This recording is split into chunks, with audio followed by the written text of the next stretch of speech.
জমিনের মালিক আল্লাহ, আপনার আমার মালিকও আল্লাহ। এই জমিনে চলতে গিয়া, এই জমিনের জীবন পরিচালনা করতে গিয়া যেন অহংকার না আসে।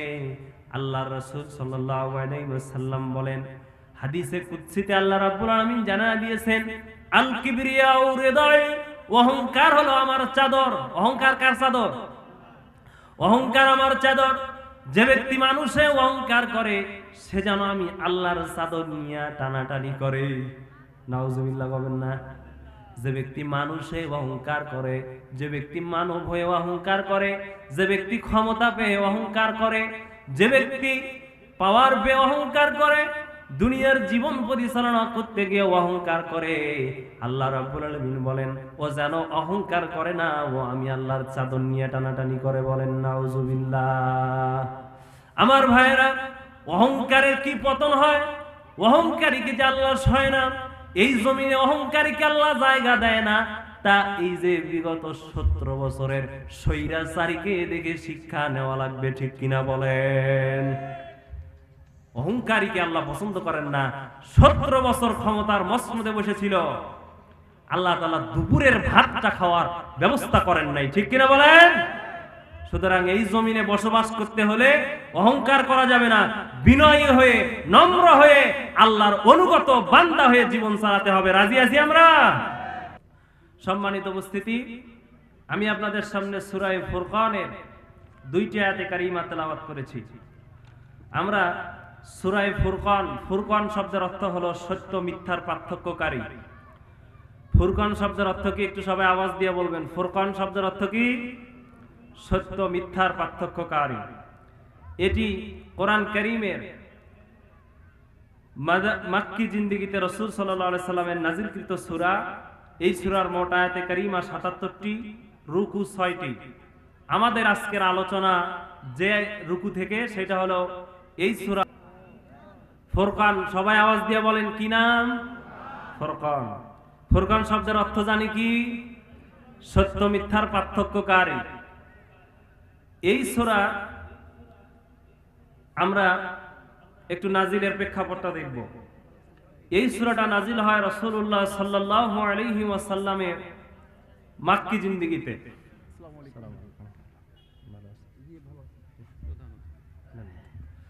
যে সম্মানিত উপস্থিতি, আপনারা দেখতে পাচ্ছেন আমাদের আজকের মাহফিলের প্রধান অতিথি জনাব আলহাজ মোহাম্মদ হারুন আর রশিদ স্বাধীন। উনি আমাদের সামনে উপস্থিত হয়েছেন। আমরা আজকের এই মাহফিলের পক্ষ থেকে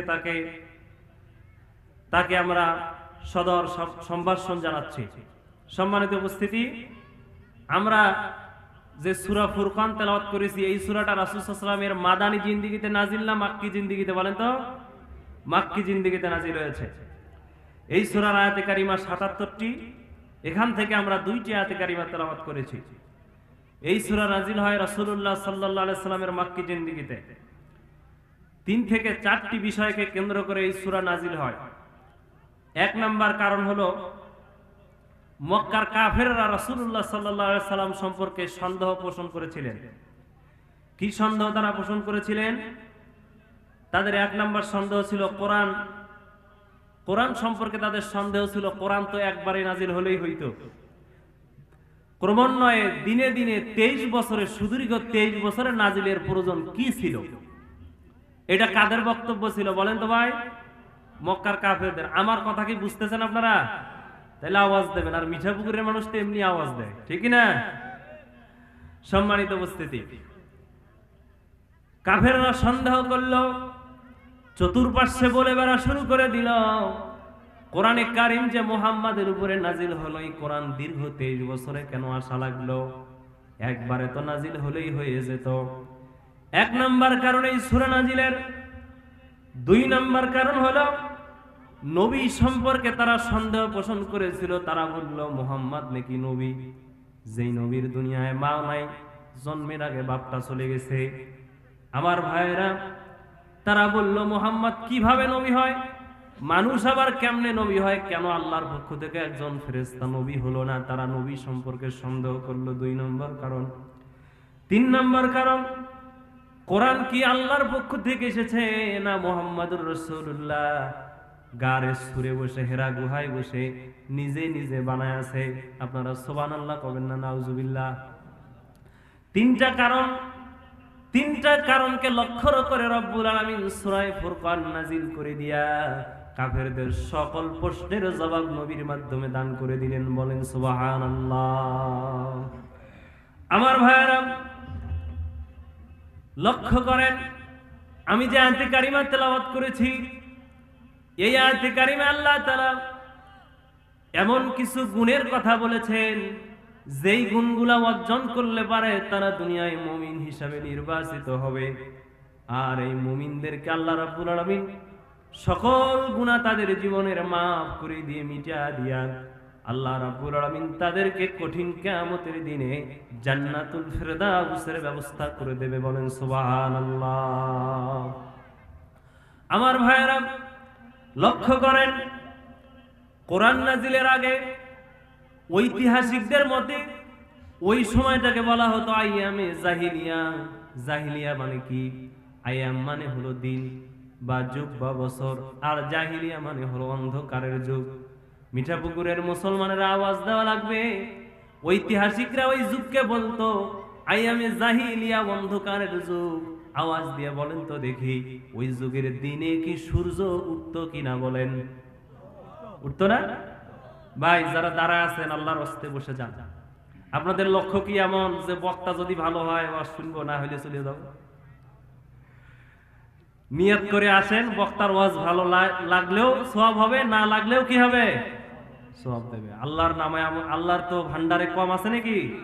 যারা রাস্তায় দাঁড়িয়ে আছেন, এখানে ওখানে দাঁড়িয়ে আছেন, আমি অনুরোধ করবো আপনাদেরকে প্রধান বক্তা আসার আগে আপনারা প্যান্ডেল এসে বসে যাবেন ইনশাআল্লাহ।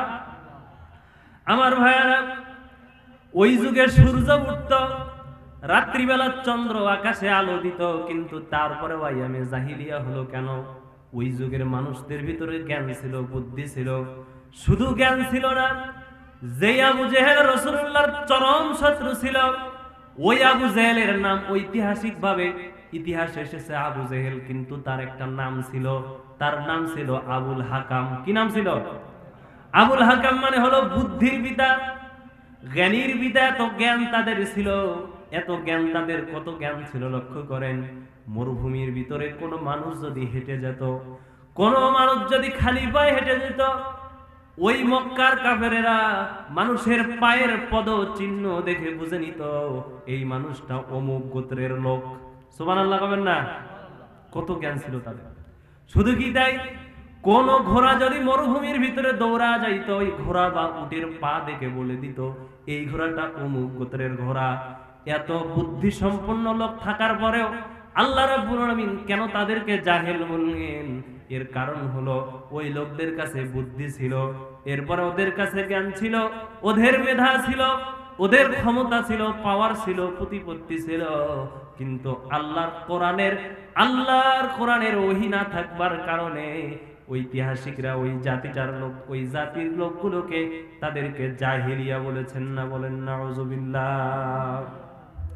কোরআন নাজিল হলো, আল্লাহ রাব্বুল আলামিন সূরা ফুরকানের এই আয়াতি কারিমাগুলো নাজিল করে দিয়া জাহিনী সমাজটাকে উন্নত করার জন্য, অন্ধকারাচ্ছন্ন মানুষগুলোকে আলোর পথে নিয়ে আসার জন্য আল্লাহ রাব্বুল আলামিন কোরআনের সূরা ফুরকানের আল্লাহ রাব্বুল আলামিন আয়াতগুলো নাজিল করে দিয়া পৃথিবীর মানুষকে বোঝাচ্ছেন, শোনো, এগুলো যদি জেনে বুঝে পড়ে নিজের ব্যক্তি জীবন, পরিবার জীবন, রাষ্ট্রীয় জীবন, সাংস্কৃতিক জীবনে আমল করতে পারো, তাহলে তোমরা হবে ওই জাহিলিয়ার যুগের মানুষের ভিতরে তোমরা থাকবে না, তোমরা হবে যুগ সৃষ্ট আলোকিত মানুষ। বলেন সুবহানাল্লাহ।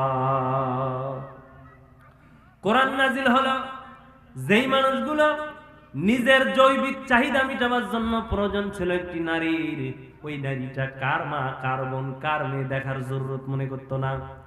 যেই মানুষগুলো অন্যের সম্পদ কেন আমি হরণ করব না, কেন আমি গ্রহণ করব না, এর যুক্তিসঙ্গত কারণ ছিল না।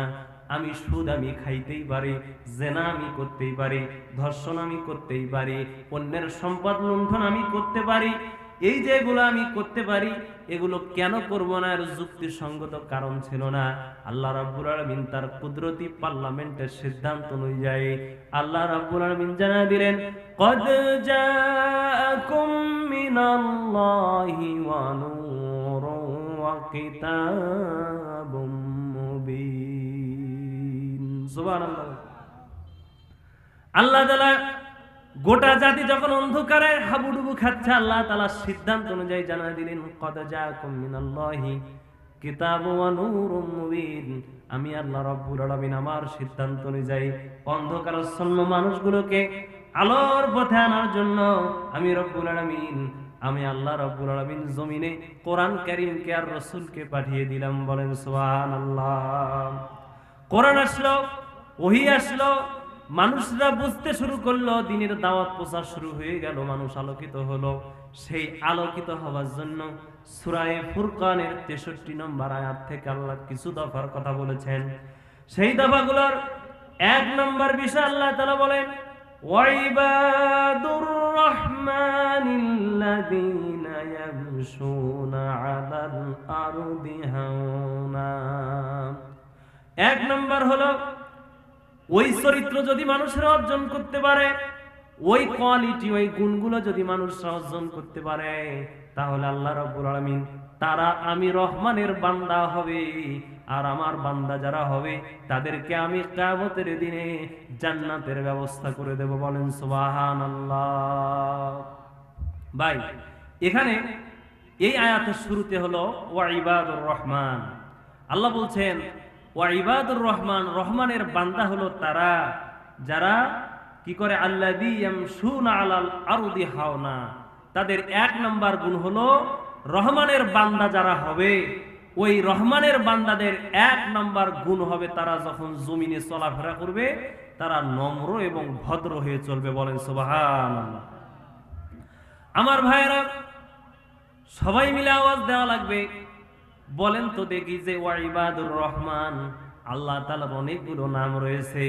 আল্লাহ তাআলার 99টা নাম আমরা জানি, এর বাহিরেও আল্লাহর অনেকগুলো নাম রয়েছে। এই রহমান নামটা বলেন তো আওয়াজ দিয়া কার? এই রহমান নাম যদি আল্লাহর রহমান গুণ যদি আল্লাহর না থাকতো, রব্বুল আলামিন গোটা পৃথিবীর কোন কাফের, মুশরিক, জালিম, বেনামাজি, সুদখোর কোন জালিমকে আল্লাহ 1 ফোঁটা পানি দিতেন না। কয় ফোঁটা পানি দিতেন না? 1 ফোঁটা পানি দিতেন না। যেহেতু রব্বুল আলামিন রহমান, সেহেতু রব্বুল আলামিন যেহেতু তিনি ধারণ করেছেন রহমতকে, রহমান ঘোষণা দিয়েছেন। রহমত হবার কারণে, আল্লাহ রহমান হবার কারণে গোটা পৃথিবীর জালিম, স্বৈরাচারী, মুমিন, কাফের সকলকে সমভাবে আল্লাহর নিয়ামতগুলো আল্লাহ রাব্বুল আলামিন দান করে দিচ্ছেন। বলেন সুবহানাল্লাহ। আমার ভাইরা, সে আল্লাহ রাব্বুল আলামিন বলছেন, আমি রহমানের যদি খাঁটি বান্দা হতে চাই, আমার ভাইরা, মিঠাপুকুরের মুসলমানেরা, পদ্মার আলের মা বোনেরা, আমি আপনাদের কাছে খাঁটি বান্দা বান্দি হতে চাই। চাই না আমরা? তাইলে এই গুণগুলো অর্জন করা লাগবে। রাজি আছেন? 1 নম্বর গুণ হলো ওয়া ইবাদুর রহমানিল্লাযীনা ইয়ামশুনা আলাল আরদি হাওনা। রহমানের বান্দা যারা হবে তাদের 1 নম্বর গুণ হবে, তারা যখন জমিনে চলাফেরা করবে, জমিনে যখন হাঁটা চলা করবে, জমিনের কাজ যখন করবে, তারা অহংকারী হবে না বিনয়ী হবে? বলেন কোনটা হবে? বিনয়ী হতে হবে। বিনয়ী হতে হবে, অহংকারী হওয়া যাবে না। সকল মানুষের চালচলন একরকম হয় না, হয় নাকি? সবার চালচলন একরকম হয় না। কাফেরের চালচলন একরকম হয়, মুমিনের চালচলন একরকম হয়, ঠিক কিনা বলেন? দেখবেন যারা পৃথিবীতে স্বৈরাচারী, তাদের চালচলন ওই মুমিনের মতো মিলবে না। মুমিনদের সাথে কৃষ্টি, কালচার, চলাফেরা, উঠা বসা, আমানতদারিতা, দিয়ানতদারিতা, তার পারিবারিক জীবন, সাংস্কৃতিক জীবন, অর্থনৈতিক জীবন, রাজনৈতিক জীবন, সকল ক্ষেত্রে কাফেরের ভিন্নতা আছে, মুমিনেরও ভিন্নতা আছে, ঠিক কিনা বলেন? আমার ভাইয়েরা, আল্লাহ রাব্বুল আলামিন কোরআনে কারিমে জানায় দিয়েছেন, শোনো, এই জমিনে জীবন চালাতে গিয়া পারিবারিক জীবন, অর্থনৈতিক জীবন, রাজনৈতিক জীবন, ব্যবসা বাণিজ্য, দোকান মাকান, ক্ষেত খামার, এগুলো পরিচালনা করতে গিয়া কিভাবে চলতে হবে আল্লাহ রাব্বুল আলামিন কোরআন কারীমের সূরা বানী ইসরাঈলের আল্লাহ রাব্বুল আলামিন কোরআন কারীমের সূরা বানী ইসরাঈলের 37 নম্বর আয়াতে জানায় দিচ্ছেন, ওয়ালা তামশি ফিল আরদি মারহা ওয়ালান তাখরিকাল আরদা ওয়ালান তাবলুগাল জিবালা তুলা। আল্লাহ রাব্বুল আলামিন সূরা বানী ইসরাঈলের 37 নম্বর আয়াতে জানায় দিচ্ছেন, রহমানের বান্দা যারা হবে কিভাবে জমিনে চলতে হবে শোনো। রহমানের বান্দা যারা হবে, ওয়ালা তামশি ফিল আরদি, জমিনে চলতে গিয়া, জমিনে চলা মানে কি রাস্তা চলা? রাস্তা চলা নাকি শুধু না, এই জমিনে চলতে গেলে পরিবার জীবন আসবে, রাষ্ট্রীয় জীবন আসবে, অর্থনৈতিক জীবন আসবে, সাংস্কৃতিক জীবন আপনার আসবে, আপনার ব্যবসা বাণিজ্য, পর্দা পুশিদা সবগুলো মেনে চলার নাম হলো জমিনে চলা। এই জমিনে যখন আপনি চলবেন, এই পারিবারিক কাজ করতে গিয়ে অহংকার দেখানো যাবে না, রাষ্ট্রীয় কাজ করতে গিয়ে স্বৈরাচারী হয়ে অহংকার করা যাবে না।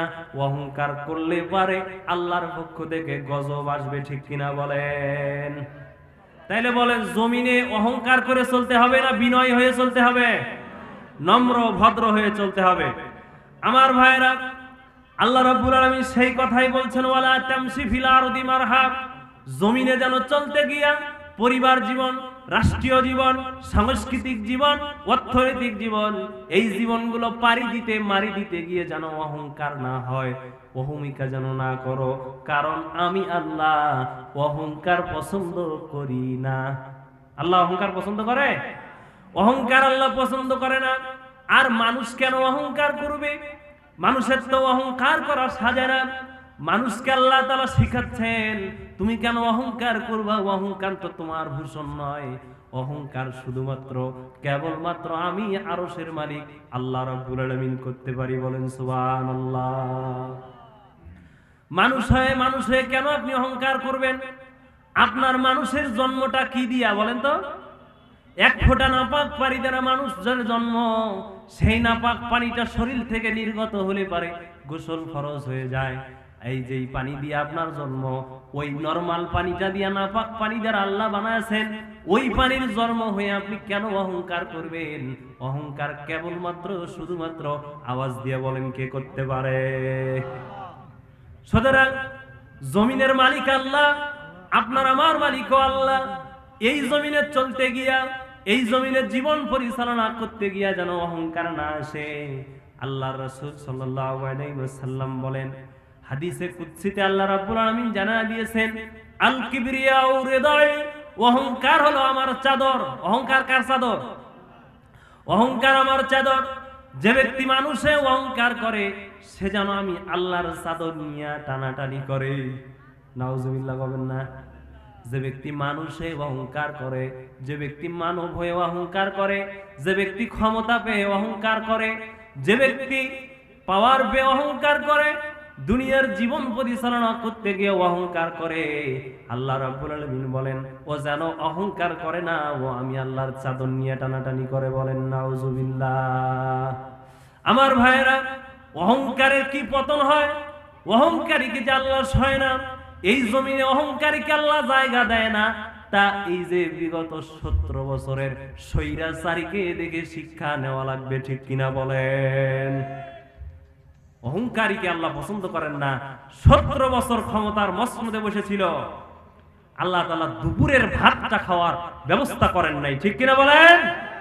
সুতরাং এই জমিনে বসবাস করতে হলে অহংকার করা যাবে না, বিনয়ী হয়ে, নম্র হয়ে, আল্লাহর অনুগত বান্দা হয়ে জীবন চালাতে হবে। রাজি আছি আমরা?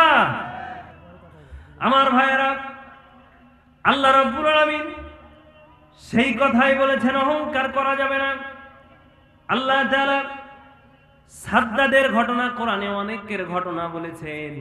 অহংকার আপনি কেন করবেন? ফিরাউনের কথা আল্লাহ কোরআনে বলেছেন। ফিরাউন অহংকার করে বলল, আনা রাব্বুকুমুল আলা। ফিরাউন বলল, আনা রাব্বুকুমুল আলা, আমি হলাম সবচেয়ে বড় রব। ওই যে মুসার অনুসারীরা যারে রব বলে ও আবার কোন রব? যারে দেখি না, যারে কিছু পাই না, ও আবার কেমনে রব? আমি রব, আমি বড় রব, অহংকার করে অহমিকা করে বলল। আল্লাহ রাব্বুল আলামিন ওই ফিরাউনকে অহংকার করার কারণে এমন ভাবে নীলে দরিয়ায় আল্লাহ সুবায়া সুবায়া সুবায়া সুবায়া পেটটা ওই যে পটকা মাছের মতো মোটা করে আল্লাহ রাব্বুল আলামিন জিল্লতি দিয়া দুনিয়া থেকে বিদায় করে দিয়েছেন। ফিরাউন যখন গভীর দরিয়াতে পড়ে একবার সমুদ্রের নিচে যায়, আর একবার যখন উপরে ওঠে, এবার ফিরাউন ওখানে বসে ঈমান আনতেছে। সে আল্লাহরে ডাক দিয়ে বলতেছেন, যখন পানি খাইতে খাইতে পেটটা হইছে পটকা মাছের সাইজ। এই মাছ চেনেন না আপনারা? চেনেন না? এটার কি কয় মিঠা পুকুরে? টেপা মাছ বলে নাকি? হ্যাঁ, টেপা মাছ। টেপা মাছের সাইজ যখন হইছে, ফিরাউন যখন দেখছে আমার ডানে বামে সামনে পিছনে আর কোন সৈন্য সামন্ত নাই, দেহরক্ষীরা কিচ্ছু নাই, আর বাঁচা যাবে না। এবার ফিরাউন কালেমা পড়তেছে, লা ইলাহা ইল্লাল্লাহ, আল্লাহর উপরে ঈমান আনতেছে। এবার বলতেছে, কায়দা করে কালেমাটা পড়তেছে, আল্লাহ ঈমান আনলাম ওই আল্লাহর উপরে যার উপরে ঈমান এনেছে বনি ইসরাইলেরা। ঈমান যখন আনলেন, আল্লাহ ডাক দিয়ে বললেন, আনাম, এখন ওয়াকাদ আসাইতা কুনতা মিনাল মুফসিদিন, তুই ছিলি জমিনের 1 নাম্বার সন্ত্রাসী। তোর কারণে মুসা ঘরে জায়গা পায় নাই, তোর কারণে হাজার হাজার হাজার হাজার হাজার হাজার ছেলে সন্তান দুনিয়ার থেকে বিদায় হয়ে গেছে তোর অত্যাচারের কারণে।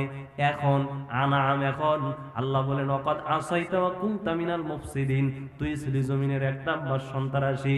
সুতরাং আমি আল্লাহ তোরে আজকে শুধু মারবো না, এমন ভাবে মারবো, ওয়ানুনাজ্জিকা বিবাদানি, আমি আল্লাহ রাব্বুল আলামিন অহংকার করার কারণে অহংকারীর কি পরিণতি হয়, কিয়ামত পর্যন্ত যত জালিম সৈরাজার অহংকারী জমিনে আসবে, তোর লাশটা শুটকি বানায়া ওদেরকে নিদর্শন হিসাবে দেখাবো। বলেন নাউজুবিল্লাহ।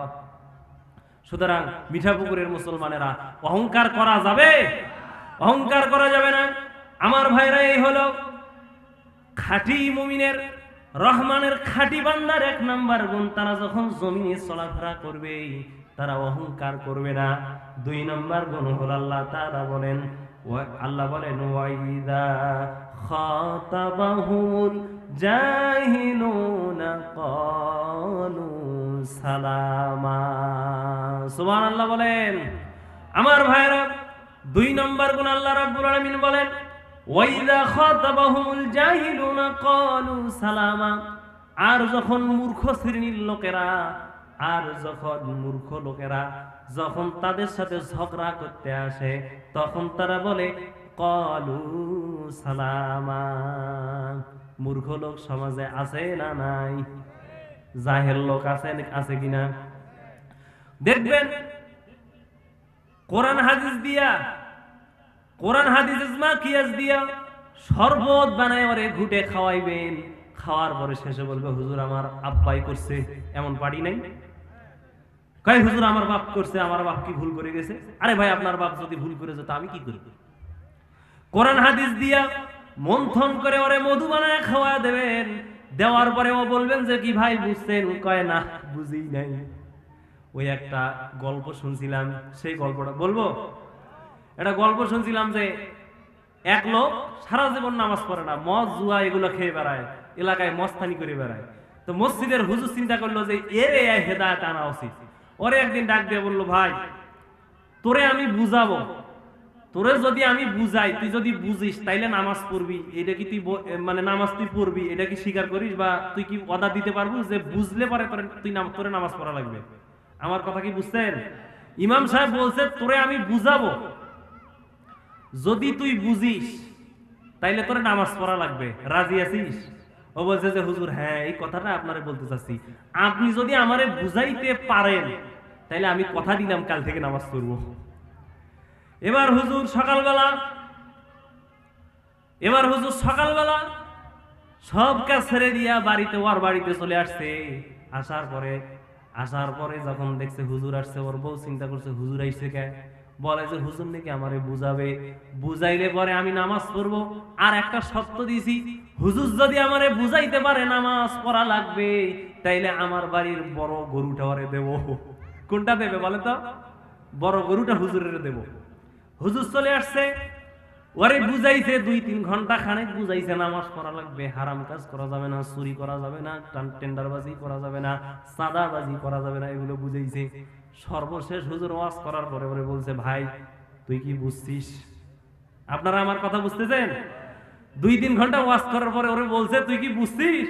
ও অনেক কিছুক্ষণ পরে বলছে, মিলাদ পড়বো কি ছাড়বো, মিলাদ দ্বারা পড়বো না বসে পড়বো, দরুদ আসতে পড়বো না জোরে পড়বো, নামাজের পরে সূরা ফাতিহার পরে আমিন আসতে বলবো না জোরে পড়বো, এই নিয়ে কেওয়াজ করে মসজিদ মাদ্রাসা সমাজ আলাদা করে, এমন বাটপার সমাজে আছে না নাই? আফসোস, আফসোস। আল্লাহ আমাদেরকে হেফাজত করুক, বলেন আমিন। সেই কথায় আল্লাহ বলছেন, আমি আল্লাহ রহমান, আমার এই রহমানের বান্দা যারা হবে, খাঁটি গোলাম যারা হবে, তাদের 2 নম্বর কোয়ালিটি গুণ হলো, তাদেরকে যখন জাহিলরা এসে ঝগড়া করতে যাবে, তর্ক করতে যাবে, তারা বলবে ক্বালু সালামা, ভাই আল্লাহর শান্তি তোর উপর বর্ষণ হোক, তোর সাথে কোনো তর্ক নাই। বলেন ঠিক কিনা? আমার ভাইরা, এই ব্যাপারে আল্লাহ তাআলা বলেন, ওয়াইদা সামিউল লাগওয়া আরাদু আনহু ক্বালু লানা আমালুনা ওয়া লাকুম আমালুকুম সালামুন আলাইকুম। আল্লাহ রাব্বুল আলামিন এই ব্যাপারে সূরা কাসাসের 55 নম্বর আয়াতে জানায় দিয়েছেন, যখন কোনো বাজে কথা শুনে পরিহার করে চলে যাও, যখন ও মুমিনেরা, যখন তোমরা কোনো বাজে কথা শোনো, ওয়াইজা সামিউল লাগওয়া, যখন তোমরা বাজে কথা শোনো, তখন এটারে পরিহার করে চলে যাও। এবং তাদেরকে যারা বাজে কথা বলে, ফাহিশা কথা বলে, অন্যায় কথা বলে, তাদেরকে বলো ক্বালু সালামা। পারবো আমরা ভাই এটা? কোনো বিতর্কে জড়াবো না। আমার ভাইরা, ইমাম ইবনে হাম্বল রাহমাতুল্লাহ আলাইহি হাদিসটি, ইমাম ইবনে হাম্বল রাহমাতুল্লাহ আলাইহি হাদিসটি কোট করেছেন। রাসূলুল্লাহর সামনে 2 জন লোক, একজন লোক আর একজন লোককে গালি দিচ্ছিল, রাসূল মুস্কি মুস্কি হাসতেছিলেন। একজন লোক আর একজন লোককে যখন গালি দিচ্ছিলেন, মুস্কি মুস্কি তিনি হাসতেছিলেন, রাসূল হাসতেছিলেন। আর একজন লোক, যিনি মুসলমানকে গালি দেওয়া হচ্ছিল, ওই কাফের মুসলমানকে গালি দিচ্ছিল, ওই মুসলমান তার গালির কোনো জবাব দিচ্ছিলেন না, শুধু বলতেছেন ক্বালু সালামা, আল্লাহর শান্তি তোমার উপরে বর্ষণ হোক, ক্বালু সালামা, আল্লাহর শান্তি তোমার উপরে বর্ষণ হোক। আমার ভাইরা লক্ষ্য করেন, এইভাবে যখন বলতেছিলেন, আর জনাবে মুহাম্মদুর রাসূলুল্লাহ, আপনার আমার নবী যিনি, তিনি শুধু মুস্কি মুস্কি হাসতেছিলেন।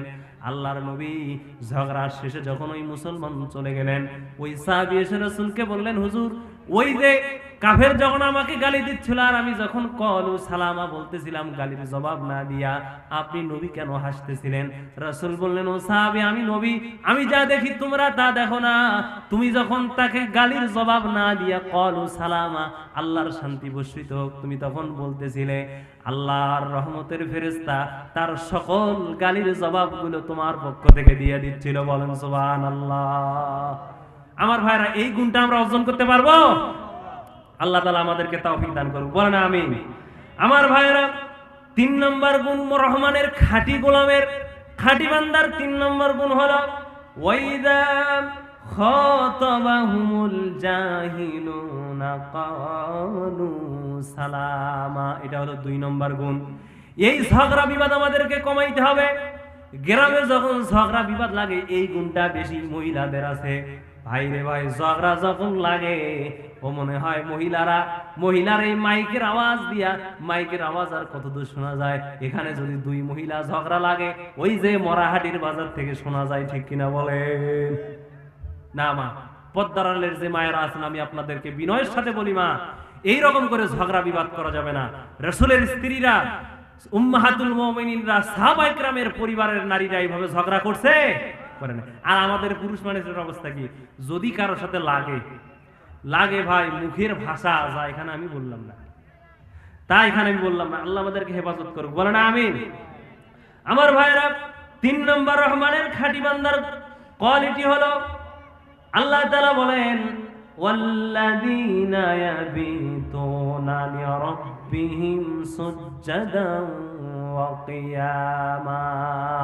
আল্লাহ 3 নম্বর রহমানের বান্দা হলো তারা পুরা রাত্রিটা ঘুমায় না, তারা পুরা রাত্রি না ঘুমায়া রবের সন্তুষ্টির উদ্দেশ্যে তারা দাঁড়িয়ে দাঁড়িয়ে কিয়ামা আল্লাহর সন্তুষ্টির উদ্দেশ্যে নিজের জীবনের গুনাহ খাতা মাফের উদ্দেশ্যে তারা দাঁড়িয়ে দাঁড়িয়ে জায়নামাজে সেজদায় পড়ে কেঁদে কেটে তাদের জীবনটা কাটা দেয়। বলেন সুবহানাল্লাহ।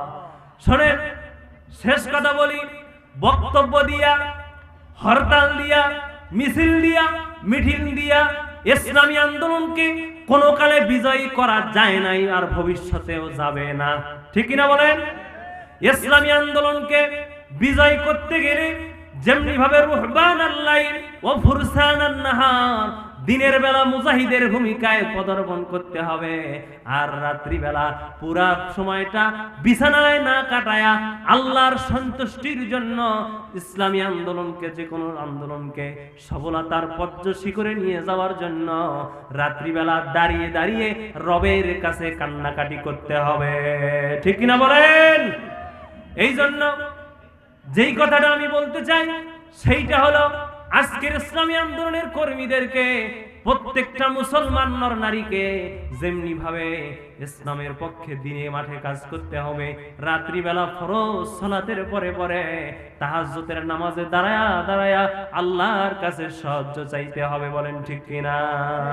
আল্লাহ তাআলা আমাদেরকে রহমানের খাঁটি বান্দা গোলাম হবার তৌফিক দান করুক। বলেন আমিন।